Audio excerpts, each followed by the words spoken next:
God always makes a way for a pathway of redemption for the Israelites. He does. It's part of his covenant he makes with Abraham. He won't break God doesn't break his covenants. But throughout the Bible, God reprimands them, punishes the Israelites, cuts them off, as it says in Kings 9:7, and then, if you read on, he makes a path for redemption. He always does. Again, going back to the covenant he made with Abraham. And at the very end, there's a remnant, 144,000, that are the remnant of the Israelites. And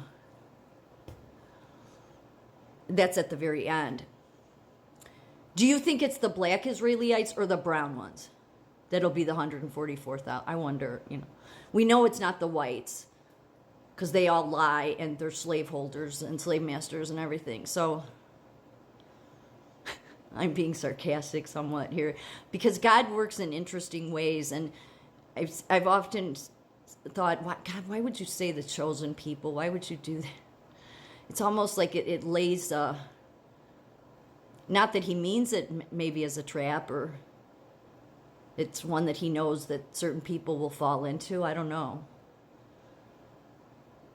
Because anybody that has a brain should know that God would never care about skin color.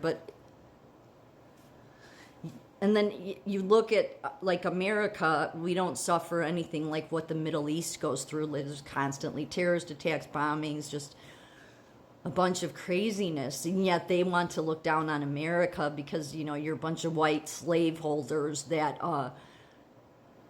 you don't even know religion because ours is the oldest. And it's like, yeah, yours is the oldest. Right. I get it. And the oldest ones are the ones Jesus came to warn us about. It's just so funny to me.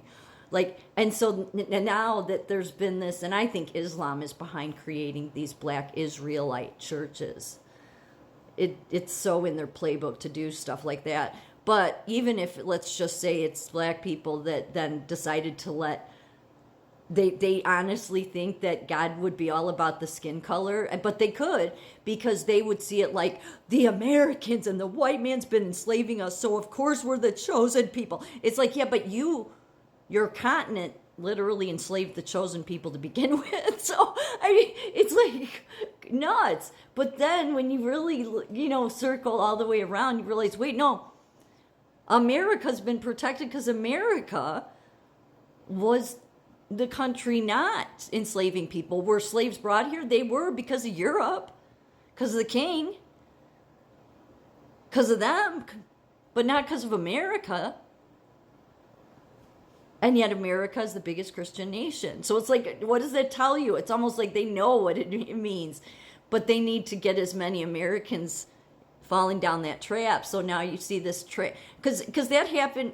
I think that the chosen people was really God said, I'm choosing these people to use as an example for the whole world to see what will happen. Because you'll all do that. Because any of us that were the children, we would fall into the same traps the Israelites would. And then, of course, it makes sense why God came in human form as Jesus. Because what's the point of creating it all if everybody's damning themselves to hell? So God comes in human form, says, okay, we're going to go over this one more time. I'm going to do it in parables so that you'll think about this stuff, get the wheels up here moving, understand. There'll not be a lot of you that understand, but those that do, you need to spread it, because there would be no point to the creation otherwise, if everybody's damned. And yet America's the one country that, did slaves come here? There's a reason that, people go after, I don't hate the 1776 founders by any means. But I think that they went too far down the Enlightenment path is what happened with them. But, people rip on George Washington and stuff. But see, what people don't realize is they formed bonds with these slaves. They did. There was a reason they didn't want to give them up, because they would have been put in worse slavery. If you talk to true black people that have ancestors, they'll tell you about some of that. So yet only 5% came here to America, yet the whole world has made everybody believe America is this racist country. And yet, it's really clear in the Bible that God protects the countries that he sees favor with. So, I mean, I think that I'm pretty fair in my assessments. Like, there's times I've called Israel out. Like, none of this should be going on in the Middle East. I mean, because God, if you're in favor with him, he protects your country. But that said, again, it goes back to, but then you have now the black Israelites that likely they're the Holocaust deniers, really. Or I don't know, some of them would say, no, those were the fake whites, so they all deserve to die. Because, like, there's not really African Americans that died in the Holocaust. Nobody ever wants to say that. But now the history's coming out, saying, no, there was like 2,000 African American. It's like, whatever. There was only like 2,000 that lived in Germany. But they somehow have to make it this black-white thing all the time. But everybody knows it was like there was no blacks really that were killed then. But everybody's told it's all the white man's fault. Like, and so I just wonder if at the end God is going to shock everybody, because you look at the book of Philadelphia, the letter to Philadelphia in Revelations, and God says they're going to find out that I loved you. Who that means? I don't know. I don't know. Who knows? I just don't. I don't know that. And I don't know that I'd want to be a chosen person. I mean, not in this day and time, like if God came back and said it, well, that would be good, right? And I don't think it'll have anything to do with skin color, of course, but I think it's sort of, it's an easy ego trap to fall into. That's why a lot of after Jesus, there was a lot of these, expert Jewish people, that were like the disciples, and them, they were the Jews that truly understood. But then you still had your scholars coming in saying, oh no, it all means this, and the Gentiles are being grafted in with us, and so they need to listen to us. And it's like, no, you just need to learn from us. But they never listened to, nobody. No, you're just some white Americans. You're the worst people on the planet. I think it's interesting how this is all playing out, because I don't think it's craziness, crazy times. But all this talk about what a racist country America is, and it's not true, actually.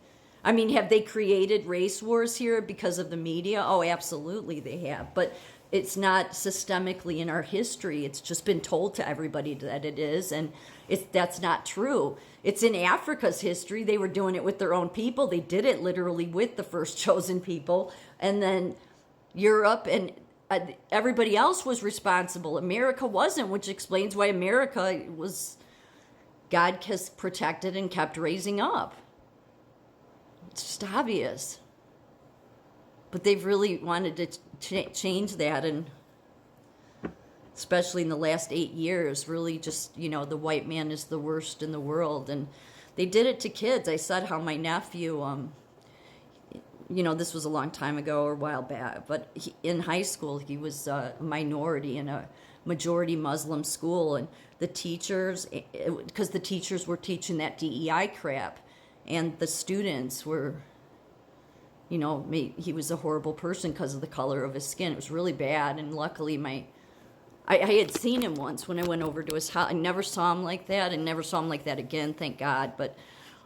And I had asked his brother, and he's like, I don't know, Aunt Beth. He's like, I think something's going on at school. And then not too long after that, my sister and her husband figured out what it was, and they were able to stop it dead in its tracks. But it was hard to see him like that. And I'm sure BLM would be like, well, he deserved it. He's white, because that's how nasty they are, that whole non-grassroots movement. But it's all tied to that Muslim Brotherhood. It's all tied to the Middle East problem altogether. And that's why I think in the end, God's going to shock the world.